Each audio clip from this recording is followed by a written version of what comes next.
Sagittarius, kamusta ka? I hope nasa mabuti kang kalagayan, pampisikal, mental, emotional o spiritual man yan.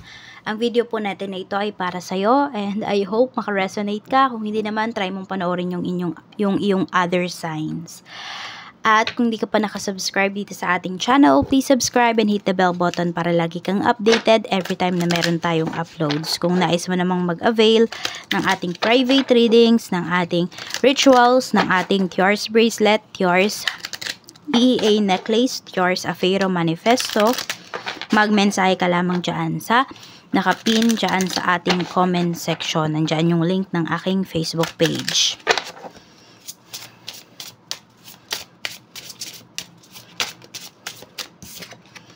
Meron tayo ditong number 22, step out of your comfort zone. Ayan po. Labas daw kayo sa comfort zone ninyo. Di na ba kayo na parang di nyo na hinahanap yung excitement kasi nga, komportable na kayo dito 'Di ba? Pero tignan mo, baka hindi mo lang napapansin na burn out ka na dyan sa comfort zone mo. Pero natatakot ka lang talagang lumabas. Natatakot ka lang talaga na sumubok ng ibang bagay. Pero wag mo namang madaliin. Yung iba sa inyo, ang bigat na nung dinadala ninyo. Kadalasan na ang aura ninyo is may nababalutan na kayo ng gray or brown aura. There's need healing. There's need transformation. Sagittarius. Kaya kung feeling mo, yes, nandiyan ka sa comfort zone mo, pero parang ang bigat-bigat na ng mga nangyayari, parang hindi ka na masaya, yun po, it's time to step out of your comfort zone. Meron kang mga bagay na kailangan balansehin outside your comfort zone. We have the world. So, may endings na pinapakita rito pagdating sa mga, sa mga pangyayari sa life mo, may endings. Meron ding good news na pinapakita. We have the Fool. Ayan po. Ito yung mga, alam mo yung idea, yung isipan mo, yung ideas mo. Napakaganda. Napaka-raw. Yun yung nakikita ko dito sa Sagittarius. Need mo lang talaga, Need mo lang talaga magkaroon ng lakas ng loob para umalis dito. Nahaharangan yung mga mo. Yung mga dapat, yung mga mas magaganda pang mangyayari sa life mo. Yun yung pinapakita. Hindi, wala ka pa sa mo, wala ka pa talaga sa life path mo, sa life purpose mo. Ayan ang dami mo pang pwedeng ma-experience. Basta napakadami mong ideas, yun yung pinapakita rito. So, pwedeng maganap na positive ngayong araw na to. Merong pinapakita po na travel. Pwede rin communication to. We have 5 of Wands. Communication, some of you. King of Wands, ito. Kung meron kang hinahangaan dito, makakausap mo yung tao na yon. Yan, kung sabi natin na inspire ka ng taong to, meron ding magpapalakas ng loob mo dito. This could be your brother, this could be your father, or a friend na mas matanda sa'yo, 5 to 8 years, ganyan. So, may inspire ka ng mga taong to, lalakas yung loob mo pagdating doon sa mga sinasabi nila. Kaya kung meron ka manghihinga ng advice dito, yon yung tao na to na yon. Pwedeng pinsan mo to, yung iba po sa inyo. Bakit maganda yung energy? Bakit positive? Kasi bibigyan ka nila ng ng mga situations na mapapaisip ka talaga. Ayan iyaano ka nila. Patataasin nila yung self-confidence mo, yung self-esteem mo. Doon pa lang sa mga sinasabi nila sa'yo, tataas na yan. Maniniwala ka sa sarili mo ulit. Mawawala yung mga pagdududa mo sa sarili mo, sa mga ginagawa mo. Masarap kasama yung mga taong to kasi i-encourage ka talaga nila. Check natin. Pagdating naman sa mga negatives, we have Queen of Cups. Meron tayo ditong 3 of Cups. Meron tayo ditong Ace of Wands. So, nakikita ko naman sa'yo dito is pressure. May babae dito na parang lagi kanyang pinapressure. Ganyan. Meron tao dito na lagi kang kino-compare sa ibang tao. Kunwari, sa mga friends niya. Kung asawa mo to, yun, nako-compare ka ng asawa mo sa mga friends niya or sa mga asawa ng friends niya. Ganun yung nakikita ko dito.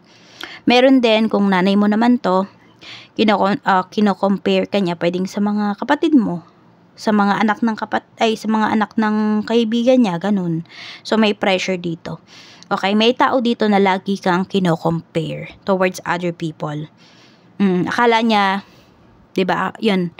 Tignan mo magkaiba sila, 'di ba? So pwedeng ito tatay mo, ito nanay mo, or the other way around. Kung ito man ay family members mo, no? So sa isa dito, pinapataas yung self-esteem mo, ito naman pinapababa, hinihila ka pababa. So kung hangga't kaya mong iwasan yung taong to, hangga't kaya mong hindi dibdibin yung mga sinasabi niya, go for it. Huwag mong dibdibin, no? Kasi dito nahihila ka pababa. Or kung kaya mo nga iwasan yung tao na yan mahirap lang kung asawa mo yan or nanay mo yan. Tingnan natin. Kaya merong tao dito na ayaw mong kausapin. 'Di ba? Sila na yung nagre-reach out sa'yo, pero pwedeng ayaw mo pang kausap kasi nga negative yung nabibigay sa'yo na energy. Tignan po natin pagdating naman sa kaperahan, we have Page of Wands. Ayan, tignan pa rin natin dito kung ano yung mensahe. Mensahe pa po natin Spirit Guide for Sagittarius. Meron tayo ditong Fruits of Labor. So, parang same energy kay Aries, no? So, ayun, tignan nyo, baka meron kayong Aries sa inyong big three. So, ayan, we have Page of Wands. Sabi dito, it's time to reap the fruits of your labor and become rich. Rich gain is here. We have the High Priestess. Pagdating to sa inyong kaperahan, we have 9 of Pentacles. Ayan po. So, kung meron kayo ditong pinagtutuunan talaga ng pansin, ayan naman po. No, kikita po talaga kayo dito. May malaking pera na paparating sa inyo dito. May hawak ng laptop dito, no? Si the High Priestess natin. So, yung iba ba sa inyo, VA kayo. So, pwede po na meron kayo dito na magiging kliyente. Yan, bagong kliyente po ito. For some of you, ito yon, yung lalabas na kayo sa comfort zone ninyo. Kaya meron kayo dito makikita na bagong kliyente. Galante po itong tao na to. So, makaka-receive ka agad kayo dito. Basta meron kayo kaagad marireceive na pera mula sa taong to. Mula dito sa client ninyo. Sa career, we have the Emperor. Meron tayo ditong the Chariot and meron tayo ditong the Star.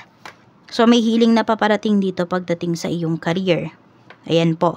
Kung may naniraman sa'yo dito, ayan, or meron kasi pinaasa din no? Ayan po. Hindi na kayo aasa, hindi na kayo sisiraan ng taong to. Kasi pwedeng matatanggal na siya sa work.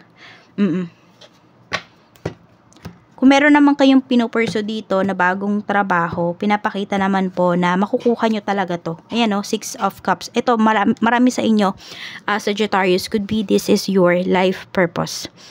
Itong bagong trabaho po ninyo. 'Di ba sinasabi ko nga yung iba sa inyo, hindi nyo pa talaga na kikita yung life purpose ninyo, wala pa kayo dyan.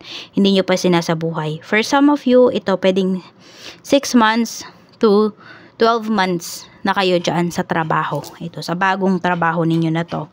Tignan po natin, pagdating naman sa business. Kung may business po kayo, we have 2 of Swords, we have the Lovers, and we have 4 of Pentacles. So, maganda naman ang pinapakita rito pagdating sa inyong negosyo. Lalo na kung kayo ay magsasanib puwersa dito ng karelasyon mo or ng asawa mo. Yan, kung sinusuportahan ka ng asawa mo dito sa business mo, sobrang mas gaganda po yung kaperahan, yung kita dito sa inyong business. No?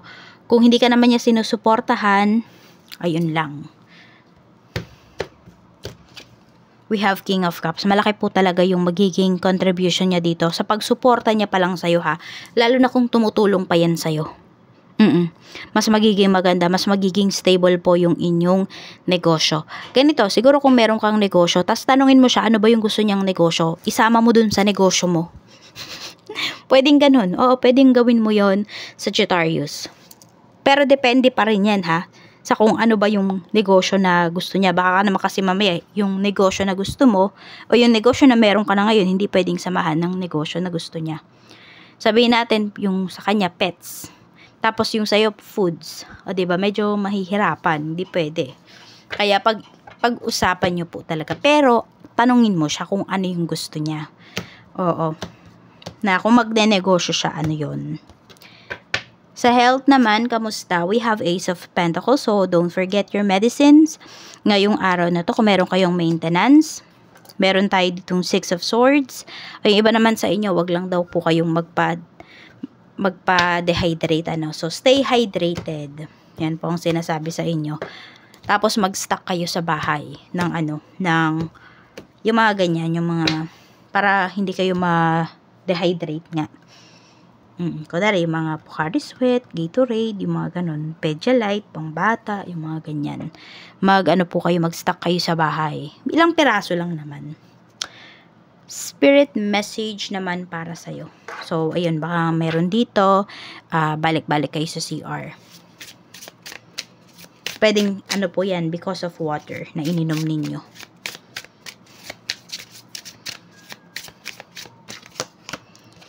Negativity is blocking the path from success. Ayan. So, sabi ko nga sa'yo, yung comfort zone mo, pwedeng nagbibigay na yun sa'yo ng negativities. Nagbibigay na siya talaga sa'yo ng blockages. Kasi nga, diba, sabi ko, yung aura mo, nababalutan na siya ng dark aura. Ng gray or black aura. Or pwedeng brown aura din. So, yan lang po. Maraming salamat. Ingat ka always. More blessings to come, Sagittarius.